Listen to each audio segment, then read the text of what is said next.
Hello, this is Reverend Bill Ryan, and this is the day after Christmas. I hope everyone there had a very nice time, ate a lot of food, got nice gifts from Santa. But what I wanted to do tonight was to discuss a little bit about the findings with Biden. Now, it's become very clear that Biden was not running the White House, or at least he was not running it alone. He had consultants or helpers or other people bending his ears that have influenced him. And it's very important that we find out maybe who these people are. It would explain a lot of things that were kind of disturbing over the last 4 years, from Afghanistan to the illegal immigrants crossing over, to the pardons. It just seemed a little out of control. So while you guys were eating and unwrapping your gifts, I was working with my crack team of expert investigators, finding who actually was running this country with Biden. I knew we had some help. A lot of times, if you work with somebody through osmosis, their personality might just get transferred over to them. Or maybe they're whispering in his ears, who knows how much. But we spared no effort to bring out what we consider to be our top suspects. There's 12 of them, and we'll refer to them from here on in as the Dirty Dozen. Let's see. And I'll just bring up it's right here.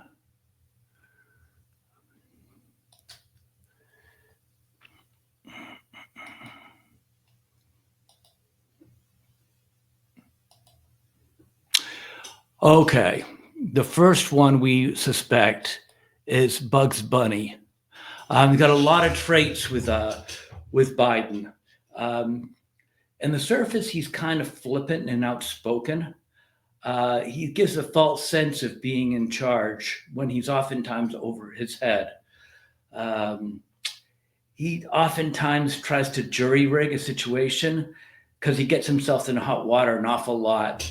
And most of this is due to his lack of preparation. He does, however, think very quickly, and a lot of times he'll get himself out of danger through his quick thinking. But the truth of the matter is, if he was farsighted, he could actually see the danger ahead of time. There's that episode where he went to that spooky haunted mansion and was being chased by the red hairy monster. Where he had no business going on creeping around that castle. So it's just kind of reckless behavior that I suspect he had something to do with Biden. Biden oftentimes acted like he was in control when the truth was he was never really in control. Our next suspect would be, let's see here, Daffy Duck. Now, Daffy Duck is an interesting one because he actually is got a very explosive temperament, and he's got an insatiable ego. He always acts like he's in charge, and it leads him into an endless series of misadventures. His actions are hard to figure out. There's one in particular where he pours ketchup on his head. And then as a solution, he takes out an umbrella to stop the ketchup. Probably not a reasonable answer to why ketchup was on his head, especially considering the fact that he was pouring it. But that's the kind of loony behavior we would expect from Daffy. And certainly a lot of this daffiness can be attributed to Biden over the course of the last few years. I mean, to any number of times where he's walking around aimlessly or missing photo ops. Yeah, I mean, how about a couple of weeks ago when he was in that foreign meeting with the diplomats, and they gave up on just waiting for him, and they just took a picture. I think they finally ended up finding him behind a tree and just shoving him in the picture at the back there. That's typical of the problems that I think Biden was showing.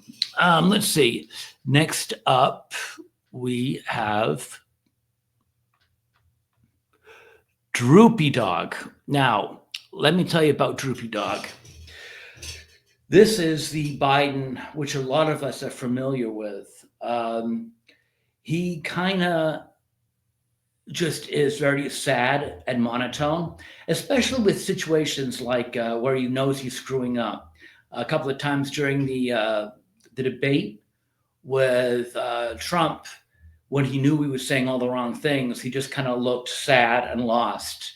There was one event that I know he went to, and I believe Obama was there, and even Kamala was there. And they were entertaining people and laughing and joking. And he went off in this corner all by himself, looking very much like Droopy Dog. So I think maybe Droopy Dog explained to him the importance of getting away from people when you feel uncomfortable and just standing there looking pretty sad. The only thing is, I think with Droopy Dog, when he wanted to come out of it, he could. I didn't really see any indication that Biden could come out of it willingly. I think he just would have to go to bed and maybe hope for a better day the next day. But anyway, that's kind of what I'm thinking there. Next, we have, this is an important one now. This is Elmer Fudd. He's the vicious, fierce wannabe hunter who is completely inept. I don't know how many times he was trying to hunt bugs.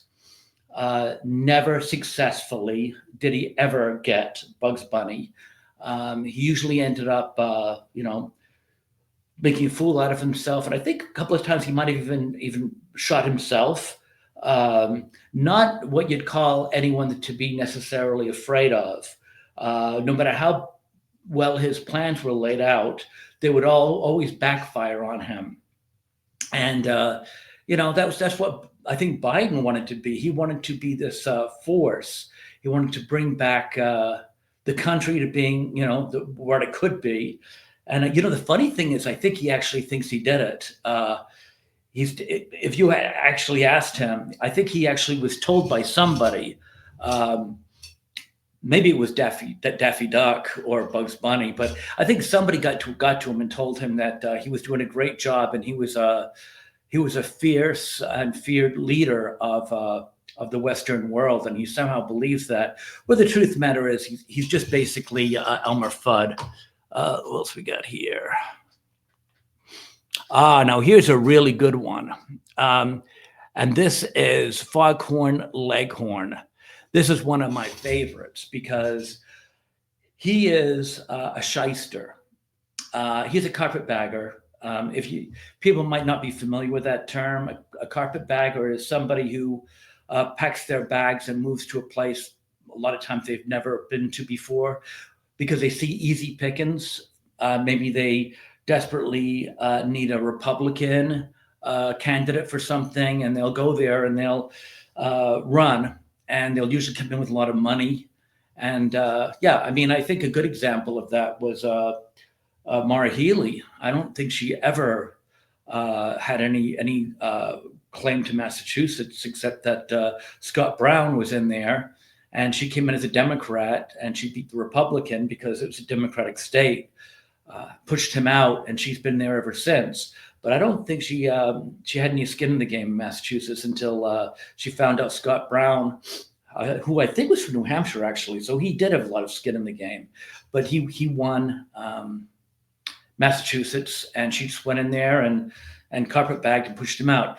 Now, this would fly under Biden when he was going out, when he went to a Puerto Rican neighborhood, telling them that he grew up in a Puerto Rican neighborhood.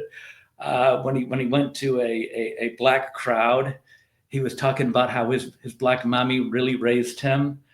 He may have pulled out some hot sauce or something. I don't know. When he was talking to the truckers, he was using a story where to get through college, he drove an 18-wheel rig, which has been disproven many times. Not that it stopped him from repeating it. I mean, he would continue to repeat it. So he was Foghorn Leghorn. He was just a con artist going in and telling people whatever he thinks they wanted to hear that would get him elected. When the truth of the matter is, he was none of those things. None of those things at all. Let's see what else we got here. Oh, here's my favorite guy. One of my favorite guys, Marvin Martian. He's very quiet and soft spoken. He's very calm and he rarely shouts, but is extremely calculating and destructive. One of my favorite episodes is when he wanted to destroy the Earth. The weapon was called an Alludium Q-36 explosive space modulator. Now, why did he want to do that? I think he wanted to blow up the Earth because it blocked his view of Mars from his planet. So, I would consider that to be a little bit of an overreaction, which is, one of the characteristics of Biden. Uh, the master of overreaction, giving his son a blanket pardon for 10 years for a couple of felonies. We know why that was, though. And then for some ridiculous reason, of 40 death sentences, he commuted 37 of them. I got to know what the other 3 did not to be commuted, because it sounds like to me like he could easily have just done them all. He's already pardoned like 8,000 people, which easily breaks Obama's previous record of 1,000. Yeah, that is what I would call an overreaction. Everything this guy does is too much. And another thing too about Marvin, you don't know what he's thinking, and a lot of times you don't want to know what he's thinking. I think Biden's the same way. He just sits there with a blank look on his face, and I don't think you really want to know what's going through his mind. Anyway, all right, who's the next one? Oh, this explains an awful lot. Speedy Gonzalez from Mexico. Well, he certainly has got to have something to do with the Biden administration, by allowing in all his family, his friends' family, his friends' family, his friends. Everybody essentially open the borders, and Speedy Gonzalez will escort you across. I don't think anyone could have any doubts in their mind that Speedy Gonzalez had Biden's ear with it when it came to the borders. I don't even know how many million came through. I don't remember the last time I looked on an online newspaper and didn't find some kind of atrocity that was committed by one. I mean, there was that woman being set fire on a subway just the other day. And then I think I saw another one today. I don't remember. I think it was something to do with a stabbing or something. I'm not sure I remember that. But it's so old hat. You just pick up your laptop and turn it on. You go to your newspaper of choice, and as long as it's not a New York Times or Washington Post, because they sweep these things under the rug. But if you go to a fair newspaper, you'll see the stories. They're there. They're all over the place. So yes, Speedy Gonzalez absolutely helped establish the policies for opening the borders. No doubt about that one. I think no one can actually argue that. Who else we got here? Oh, SpongeBob, of course. The ultimate buffoon. Now, this one I would attribute to when Biden goes around to conferences and starts asking for dead people, especially people that he's just eulogized a couple of weeks before. And people think it's just kind of like some adorable absent-mindedness. He's so cute when he doesn't know who's there and who's not there and who's alive and who's dead. But the truth of the matter is, we need a president that's really sharp. We don't need SpongeBob. saying his goofy things. But he does come across like SpongeBob, and that's why I think SpongeBob might have had something to do with it, teaching him to just go around and saying things. I remember when the Celtics visited the White House. Um, they thought he was joking, because at one point he said something like, "Who are you? Are you the team?" And everyone laughed. They thought he was being funny. I think he said something like that. I don't think he was joking. I think he honestly he didn't know that all the 7 feet guys surrounding him was probably the basketball team. Um, so when he went, everyone laughed and they thought, "Oh my God, he was so funny and charming." That's a SpongeBob effect. But I just think it was senility. Okay, moving along. Oh yes, the Tasmanian Devil. Now this is an interesting one. This is when Biden would come out and he would make terrible, aggressive accusations about things like, "Oh, we can't separate parents from children." When he's talking about the illegal immigrants, "Oh, we can't separate them. We can't." It's like, what universe is there that when you arrest the parent, you don't separate them from the children? I mean, do you toss them all into solitary together and lock them up? Of course, you got to separate the parents from the children. It's no different with illegal immigrants or legal immigrants or citizens or anything like that. I mean, also you see this ridiculous aggression whenever he talks about Donald Trump. He gets the like an attack dog. It's irrational. It looks ridiculous. It sounds even more ridiculous. And it serves no useful purpose other than sitting back going, "Oh, where did that come from?" Well, that was the Tasmanian Devil teaching him, I think, how to irrationally aggressive in certain situations. It's almost like you mentioned Trump. It's like putting um, the red cape in front of the bull. Very strange. Okay, what else we got here? Moving along. Oh, now this is interesting. This I put in because this to me represents exactly what's going on politically. You have Wile E. Coyote, who's Biden, and you got the Roadrunner, that's Donald Trump. And no matter how much Biden tries to bring down Trump, he always ends up falling off a cliff or blowing himself up, I mean, really ridiculous.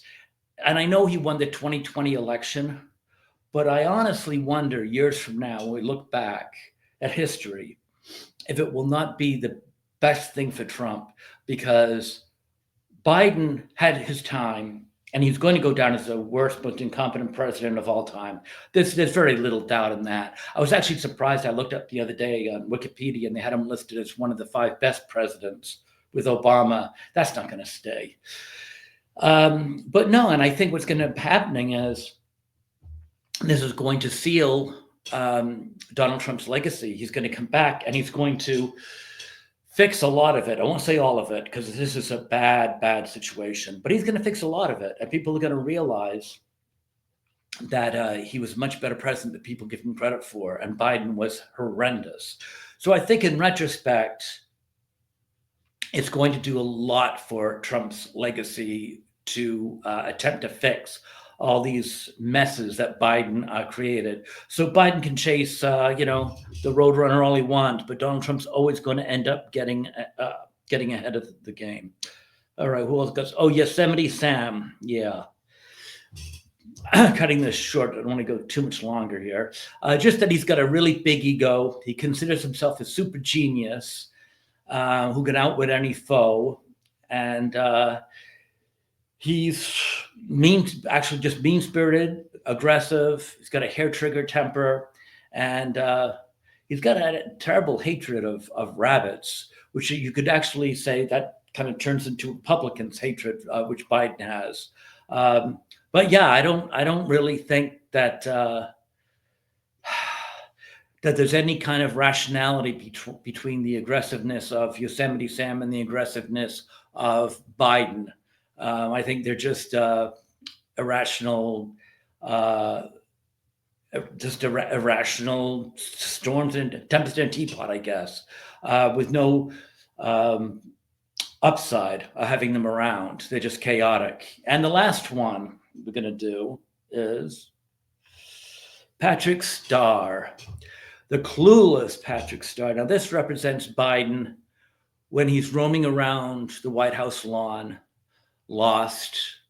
When he's on a stage after he gives a speech and he doesn't know where he is and he can't get off stage, he's walking around and he needs like Obama to grab his hand and lead him off. That's pretty much, or him calling Kamala Harris the president-elect. Those are Patrick Starr's things that are so clueless. You wonder where they're coming from. Because I don't know. I mean, just, get a grip.